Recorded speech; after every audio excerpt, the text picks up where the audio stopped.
Hello everyone, Pack Mario More Music here, and welcome back to another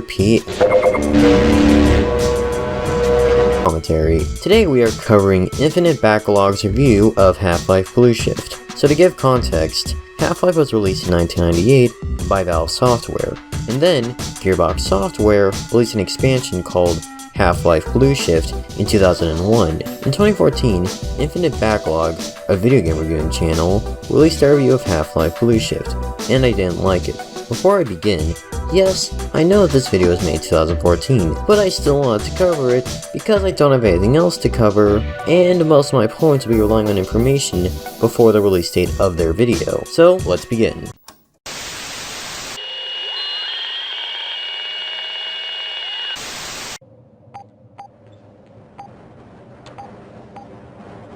Half-Life Blue Shift was released in 2001 for PC and was originally intended as part of the Dreamcast version of the game. It was developed by Gearbox Software and overseen by Valve and published by Sierra Studios. But sadly, the Dreamcast version was later cancelled, so they ended up continuing to develop it instead for the PC, and it was released as a standalone product. Keep this in mind for later. What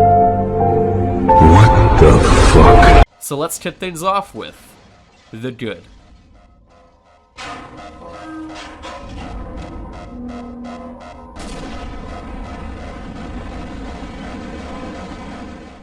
Probably the best thing about Half-Life Blue Shift is just that. It's Half-Life. By that I mean the gameplay is still what you know and love if you've played the original game or Opposing Force.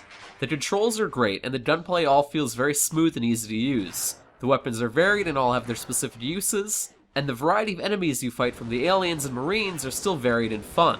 Watch as they contradict themselves later on. No, fuck off. So let's discuss the bad. Who is responsible for this mess? Don't ask me. Shouldn't you be guarding some donuts and coffee right about now? Yes. Probably the biggest issue I have with Half-Life Blue Shift is that this game came out nearly 4 years after the original game, nearly 3 years after Opposing Force, and didn't really add anything remotely new or different from the original game. You get your standard set of weapons, crowbar, pistol, shotgun, rifle, grenades, etc., but that's it.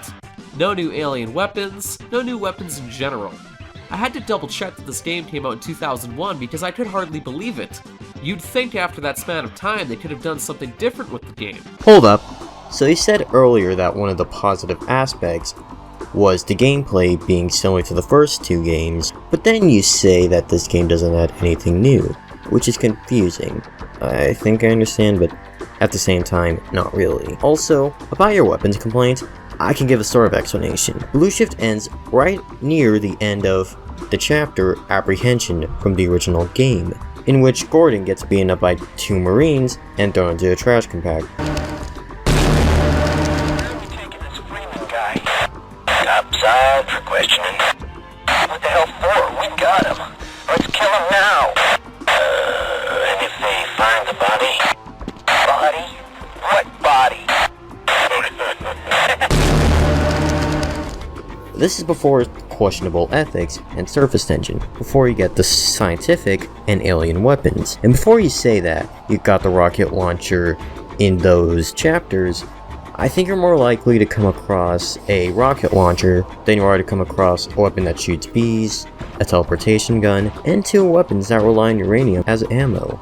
And considering that earlier you brought up that this was meant for the Dreamcast version, couldn't you argue that there wasn't that much new stuff, considering that they wanted something smaller, considering that there was a PS2 version that came with its own campaign and didn't have any new weapons? So if someone had both consoles and determining if that person had a friend, they could choose Half-Life Decay, a co-op campaign, or Half-Life Blue Shift, a single-player campaign. But not only that, the soundtrack in this game is almost non-existent, and even when it does start, it's nothing really special or memorable. You also get to return to Zen once again, and after fighting the military, you get to fight head crabs and vortigons for 30 minutes. Yay! And of course, them. But probably my next and probably my biggest gripe with this game is the fact it doesn't have any boss fights or giant aliens to fight. You're literally just going from area to area and shooting stuff along the way with some minor platforming and the odd puzzle the entire game. The only closest thing to any kind of a challenge is the bit in Zen where you have to hold out for a small amount of time and shoot some Vortigons and these flying bastards. But worse yet, Blue Shift is extremely short. For me personally, this game clocked in at around 3 hours. So don't expect to spend too much time escaping Black Mesa once again. So what's the issue? For some, that could be a good thing, considering that not everyone has the time to play a 5-hour or 9-hour game, and some just want to play it for a couple of minutes, so the game being short isn't necessarily an issue for everyone. But no game can escape from the ugly. Where I discussed graphics. Now, graphically speaking, Blue Shift's only selling point honestly was the fact that it included an HD texture pack, which also worked with the original game that included better character models and better textures overall, in comparison to opposing force in the original 1998 release. Just because Shepard's team didn't make it, we have to do the crap jobs? Well, let's get on. But honestly, if you want to play the best looking version of the original game, go play Half-Life Source or the mod Black Mesa Source.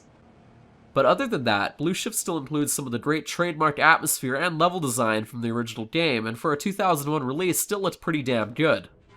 Again, may I ask, what's the issue? So something is invalidated because there are better alternatives? I mean, I understand, but is that really a gigantic issue? And about your two alternatives, Half-Life Source is pretty glitchy, even more than the original, and some of the areas do get ruined, like at the start of Office Complex due to the specular mapping, and that one moment in residue processing.